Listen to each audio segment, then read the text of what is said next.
Hi, this is Lynn, and welcome to another Persuasion Bites, bite-sized tips on persuasion that you can use right away. Last Friday, I spent the entire day with 15 great people who are dedicated to taking their storytelling to a different level. Although I can't condense the entire day's retreat into 2 minutes for you, what I can do is share one of the most important things that we all learned by being together. You've heard me talk before about how stories appeal to the emotional part of the brain, and that's where we make decisions. That's the neuroscience of storytelling. But when you tell a story that appeals directly to emotions, you create a great bond with people who are your listeners.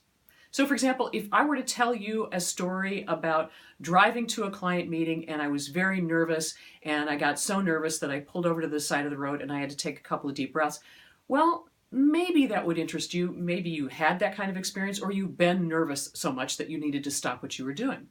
But if instead I said to you, I was driving to this client meeting and suddenly my hands felt really sweaty and slippery on the wheel. And I noticed just how dry my mouth was. There wasn't an ounce of saliva left in it.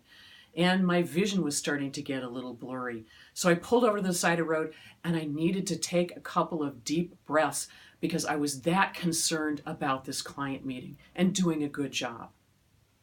Chances are, although once again, you may not have had that exact experience, because I was specific with you about how I felt and what was going on with me, you knew I was anxious, you knew I was nervous, and you probably had a situation like that too. So in that moment, our brains were in sync because you were remembering a time when you felt that anxious.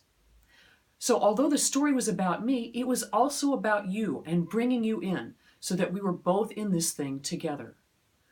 This week, whenever you tell stories, don't forget to put the emotional part in there and describe it enough so that people can voyage along with you.